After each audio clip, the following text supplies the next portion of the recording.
uno no busca una oferta, uno no invita a las actividades a los habitantes de calle por redes sociales. Los ciudadanos habitantes de calle son convocados y son trabajados en el territorio.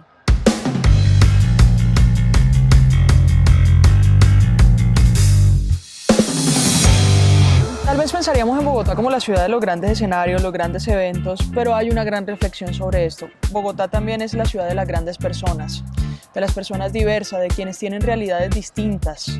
Y para todas también hay ofertas porque todas demandan algo. Blanca, venimos en un recorrido de temas, Sí. y hablamos de infraestructura, de ofertas, de tareas, de un mundo de cosas, y se nos ha olvidado tal vez algo que hemos mencionado por encima y de manera generalizada, las personas. ¿Cómo se piensa uno en una ciudad, en una Bogotá, en un centro, en un Bronx, en un todo lo que quieras, con la diversidad y las complejidades de cada persona? Yo creo que no solamente cómo se piensa, sino cómo se aterriza. Y esa fue una tarea muy importante que tuvimos desde que arrancó la administración, y fue que la construcción del plan de desarrollo del alcalde Galán y de todo el equipo, todos los que hicimos parte de esta construcción, que además hiciera coherencia y lógica a las propuestas del plan de gobierno. Y se generó allí una meta que es muy importante, y es la implementación de 18 planes de acción de política pública. Sí. Y esta es la manera en cómo particularmente la Fundación Gilberto Alzate Avendaño trabaja en esta lógica de las personas. El centro de esta administración son las personas, y el centro de la cultura también, evidentemente. Entonces, estos 18 planes de implementación de política pública nos ha permitido trabajar en unos espacios específicos, puntuales, con ajustes razonables en cuanto hablamos a discapacidad, para poder trabajar niñez. Tenemos la estrategia de las fuguitas, que es una infraestructura modo tipi, como cuando usted y yo estábamos chiquitas y uno ponía los 2 palos de escoba debajo de la mesa y una sábana y se hacía como un cambuche. Bueno, esas son las fuguitas. Es una infraestructura itinerante que trabajamos en el espacio público, pero también en espacio cerrado, donde los niños entran a estos tipis y encuentran allí. Y mientras los adultos están disfrutando de los conciertos, las presentaciones, el teatro, las exposiciones de arte, estos escenarios están dispuestos allí, y en cada uno de esos tipos, en uno hay literatura, en el otro hay pintura, en el otro hay música, para que los niños empiecen a conectar con esto, tanto en el espacio público como en los eventos cerrados, pero en una oferta dirigida para ellos. Así, por ejemplo, trabajamos con niñez, pero como trabajamos con adultos mayores. Tenemos una franja que se llama Saberes Mayores y Lecturas con Mayores, donde nuestros adultos mayores del centro vienen a la fuga, pero también los llevamos a otros espacios, como a la Casa de la Cultura de la Candelaria, a la Plaza de la Concordia, a leer, a reflexionar. Y son espacios de encuentro, de diálogo, donde ellos charlan, donde se cuentan cosas, y ese es un espacio lindo.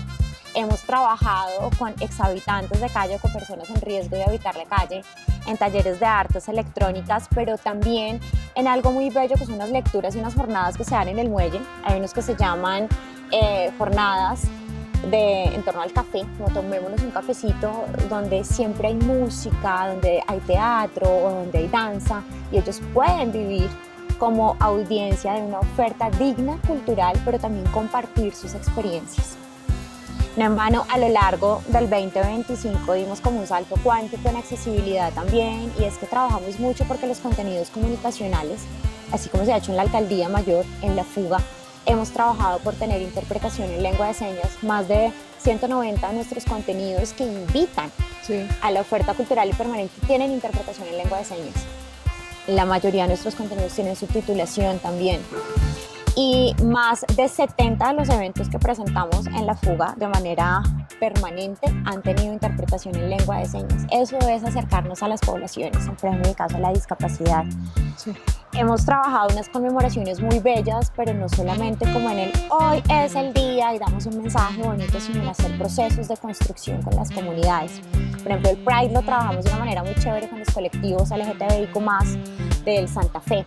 Ellos reciben oferta, que eso es algo que uno generalmente no conoce, de formación, por ejemplo, en artes escénicas vivas musicales, pero en donde la circulan, ahí mismo, dentro de ellos mismos. Oigan, no, qué chévere, salgamos de ahí. Si ustedes se están formando, si están haciendo parte de este tipo de cosas, traerlos al muelle de la fuga, que es un escenario semiprofesional, el 9 de abril, que es el Día Nacional de la Solidaridad con las Víctimas del Conflicto Armado. Y ahora cada 9 del mes, o por lo menos cada mes, siempre tenemos un conmemoria que es arte cultura y conversación con, por y para las víctimas del conflicto armado.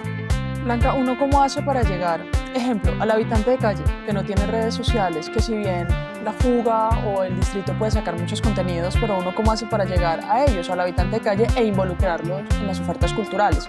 ¿Cómo hace para llegar a los niños que son directamente una responsabilidad de los adultos? ¿Cómo hace para llegar, por ejemplo, a las personas con discapacidad auditiva, con otro tipo de cosas? O sea, si bien cómo llega la política a ellos y cómo las hace partícipe. Yo creo que aquí es básico, es un principio de gerencia pública, la lectura de los contextos y el abordaje en las comunicaciones. Lo que tú dices es clave, ¿sí? Uno no busca una oferta, uno no invita a las actividades a los habitantes de calle por redes sociales. Los ciudadanos habitantes de calle son convocados y son trabajados en el territorio. Por eso, desde la fuga, y es una línea que no solamente tiene la Fundación Gilberto Alzate Avendaño, sino creería yo que todas las entidades de Bogotá, porque eso ha sido como una línea muy clara del alcalde Galán, y es el territorio. La administración distrital tiene que estar en el territorio, hay que llegar a la gente, hay que llegar al parque, a la plaza, a la plazoleta, trabajar, reivindicar y darle valor a los espacios, a las instancias de participación, a los consejos de sabios, a los consejos locales de cultura, de patrimonio, porque es allí donde el diálogo se gesta y donde llegamos realmente a esas redes. En el tema de las personas con condición de discapacidad, es verdad, ellos no son seguidores de nuestras redes. ¿Y por qué van a hacerlo si no tienen ajustes razonables para ellos? Y nunca han sido así.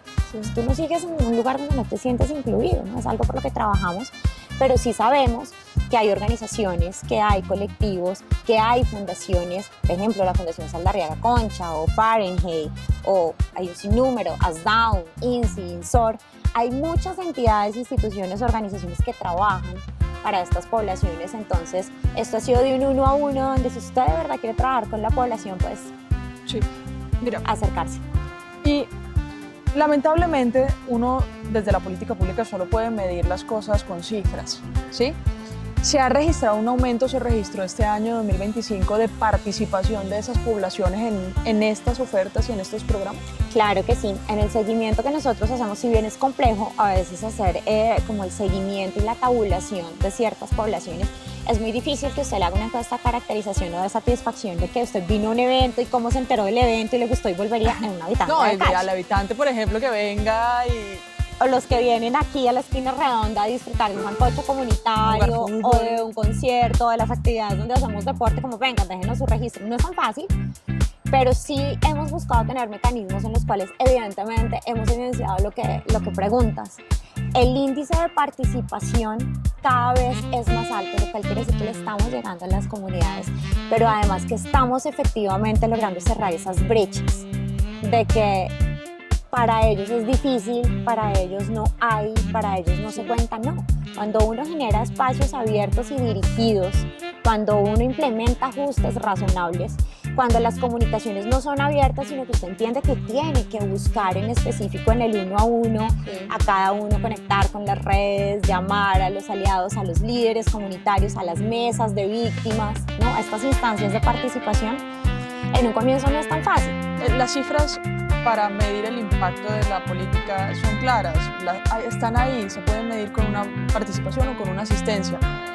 Pero hay unas que yo creo que valen más, que seguramente no son cuantificables, y son las de transformación de vida. De acuerdo.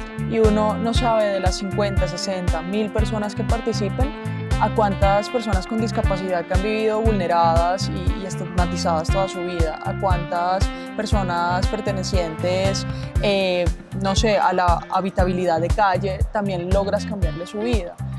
Es decir, no hay una cifra de transformación de vidas, pero sí hay casos.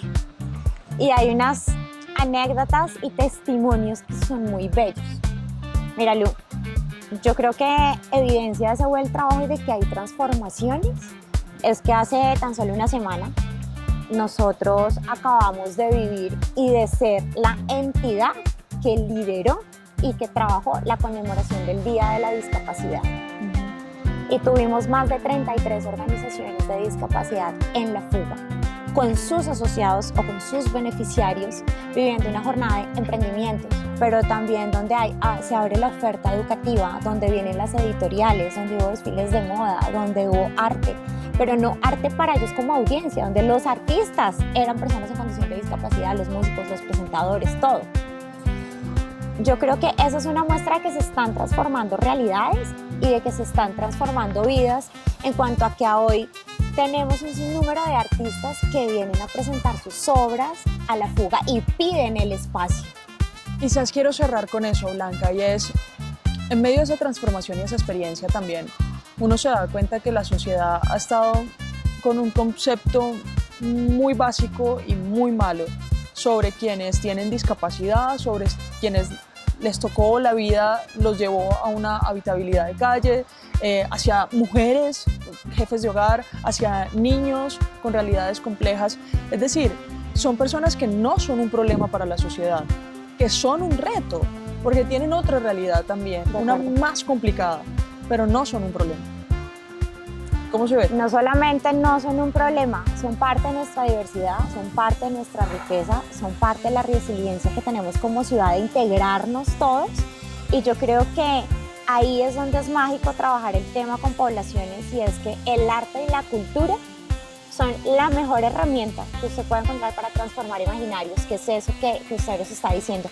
Como en un encuentro donde yo invito a todo el mundo a ver una obra de teatro o a escuchar un concierto, y este concierto termina y luego hay un conversatorio chévere de quienes fueron los artistas que estaban en tarima y nos pueden contar, por ejemplo, que son víctimas de conflicto armado y para lo que ellos significa ahora ser artistas, para lo que significa para ellos estar en una tarima, lo que significa para ellos que después de exponer su arte sean escuchados y que la gente pueda entender qué es lo que han vivido y qué es lo que han transitado como víctimas del conflicto armado que ahora habitan en Bogotá. Y eso cambia el chip. Eso es lo que transforma los imaginarios. Y es que, y con eso ya cierro con esta frase y con esta reflexión, Blanca. Las personas con esas realidades, este tipo de poblaciones a los que van dirigidos los programas, no son solo una demanda, como cualquier ciudadano, es que todos los ciudadanos demandamos, sino que igual que el resto de ciudadanos, también son oferta. Ellos le entregan a la ciudadanía su arte,